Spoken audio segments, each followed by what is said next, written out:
बिस्मिल्लाहिर्रहमानिर्रहीम। आज हम सूरह बकरा की आयत नंबर 71 का तर्जमा देखेंगे इंशाअल्लाह।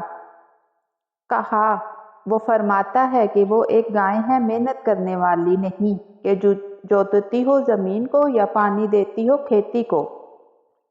बेऐब है, कोई दाग उसमें नहीं। बोले, अब लाया तू ठीक बात।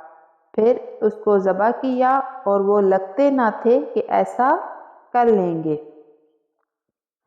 वो कहने लगे कि आप दरख्वास्त कीजिए कि हमारे लिए अपने रब से कि हमसे बयान कर दे कि इस बैल के क्या औसाफ हैं। आपने फरमाया कि मेरी दरख्वास्त के जवाब में ये फरमाते हैं कि वो बैल हो तो ना बूढ़ा हो ना बहुत बच्चा हो बल्कि पट्ठा हो, दोनों उम्रों के औसत में।